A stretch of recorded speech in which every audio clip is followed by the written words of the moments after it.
નમસ્કાર. આજે આપણે પેન્શનર્સ માટેના બે બહુ જ મહત્વના અપડેટ્સ વિશે વાત કરવાના છીએ. ચાલો સમજીએ કે આ શું છે. તો બે મુખ્ય સવાલો છે જેના પર સૌનું ધ્યાન છે. પહેલો, શું સરકાર ખરેખર પેન્શનર્સની ફરિયાદો સાંભળી રહી છે?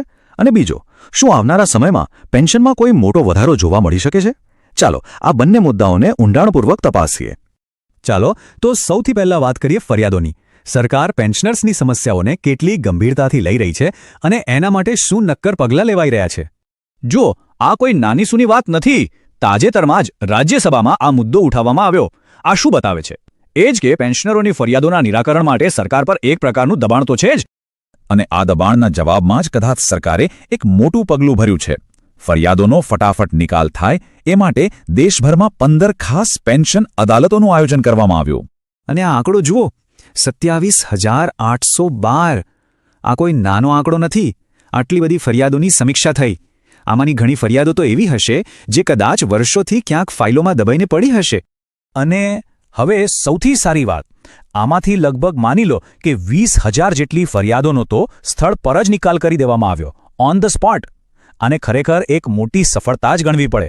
હવે સવાલ એ થાય કે આટલું બધું કેવી રીતે શક્ય બન્યું? તો એનું કારણ હતું હાઇબ્રિડ મોડ. મતલબ કે પેન્શનર્સ ઘરે બેઠા ઓનલાઈન પણ જોડાઈ શકતા હતા અને રૂબરૂ પણ જઈ શકતા હતા. આનાથી થયું એ કે દેશના કોઈ પણ ખૂણામાં રહેતા પેન્શનર માટે આ પ્રક્રિયામાં ભાગ લેવો એકદમ સરળ બની ગયો. સારું, તો આ તો થઈ ફરિયાદોની વાત. હવે ચાલો એક બીજા એટલા જ રસપ્રદ અને મહત્વના મુદ્દા પર આવીએ. એક એવો મુદ્દો જે સીધો પેન્શનની રકમ સાથે જોડાયેલો છે અને જેના પર હાલ ઘણી ચર્ચાઓ ચાલી રહી છે. તો એક બહુ જ રસપ્રદ સૂચન સામે આવ્યું છે. યાદ છે, કોરોનાના સમયમાં સરકાર દ્વારા 18 મહિના માટે મોંઘવારી ભથ્થું એટલે કે ડીએ અટકાવી દેવામાં આવ્યું હતું. તો સૂચન એવું છે કે એ અટકાવેલા ડીએનો ઉપયોગ આગામી ફિટમેન્ટ ફેક્ટરની ગણતરીમાં કરવામાં આવે. ચાલો જરા યાદ કરી લઈએ. એ 18 મહિના દરમિયાન કયા કયા હપ્તા રોકવામાં આવ્યા હતા? આ આંકડાઓ બહુ મહત્વના છે, તો જરા ધ્યાનથી જોઈએ. તો આ પ્રસ્તાવ પાછળનું ગણિત એકદમ સીધું છે. શું કહેવામાં આવી રહ્યું છે? પહેલું, જાન્યુઆરી 2026માં જે 60% ડીએ મળવાની અપેક્ષા છે એ લો. બીજું, એમાં પેલા જે 3 હપ્તા રોકાયા હતા એની ટકાવારી ઉમેરી દો અને બસ આ બંનેને ભેગા કરો એટલે મળશે નવું ટોટલ ડીએ. હવે આ સાંભળવામાં તો બહુ જ સારું લાગે છે, ખરું ને? પણ સવાલ એ છે કે શું આ ગણિત ખરેખર કામ કરે છે? શું નિયમો મુજબ આવું કરવું શક્ય છે? ચાલો આ વાતની ઊંડાણપૂર્વક તપાસ કરીએ. જો માની લો કે આ ગણતરી શક્ય બની જાય તો એનો ફાયદો શું? ફિટમેન્ટ ફેક્ટર સીધો 2.65 પર પહોંચી શકે છે, જે અત્યારના 2.57 કરતાં ઘણો વધારે છે. અને આનો સીધો મતલબ થાય છે બેઝિક પેન્શનમાં મોટો વધારો. પણ આ બધા જો અને તોની વચ્ચે સૌથી મોટો સવાલ એ જ છે, શું નિયમો આ રીતે પાછળ જઈને એ સ્થગિત થયેલા ડીએને અત્યારના ડીએમાં ઉમેરવાની મંજૂરી આપે છે ખરા? હવે અહીંયા જે આખી વાતનો ટ્વિસ્ટ છે. જુઓ, ડીએની ગણતરી કેવી રીતે થાય છે? એક સતત ચાલતી પ્રક્રિયા છે. જ્યારે 18 મહિના પછી ડીએ ફરીથી મળવાનું શરૂ થયું ત્યારે 17%થી સીધું 31% પર પહોંચી ગયું હતું. એનો અર્થ શું થયો?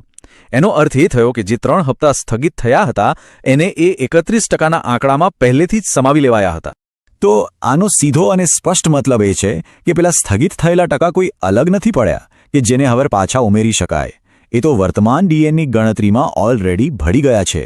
એ કોઈ અલગ રકમ નથી જે બાજુ પર મૂકી હોય અને હવે ઉમેરવાની હોય. તો આ બધી ચર્ચા પછી આપણે ક્યાં પહોંચ્યા? ચાલો આ બંને અપડેટ્સમાંથી જે મુખ્ય વાતો જાણવા મળી છે એને ફટાફટ સમજી લઈએ. તો યાદ રાખવા જેવી બે મુખ્ય બાબતો છે. પહેલી, સરકાર તરફથી એવું કહેવાઈ રહ્યું છે કે CPNGM-RS જેવી સિસ્ટમ દ્વારા પેન્શનર્સની ફરિયાદોનો ખૂબ જ મોટા પાયે અને સફળતાપૂર્વક નિકાલ થઈ રહ્યો છે. અને બીજી વાત, ફિટમેન્ટ ફેક્ટર વધારવા માટે સ્થગિત ડીએ ઉમેરવાનો વિચાર ભલે સારો હોય, પણ ડીએની ગણતરી જે રીતે થાય છે એ જોતા તે શક્ય લાગતો નથી. તો આ બધું જાણ્યા પછી એક મોટો સવાલ મનમાં આવે છે. આવનારા સમયમાં આગામી પે કમિશન માટે સૌથી મોટી પ્રાથમિકતા શું હોવી જોઈએ?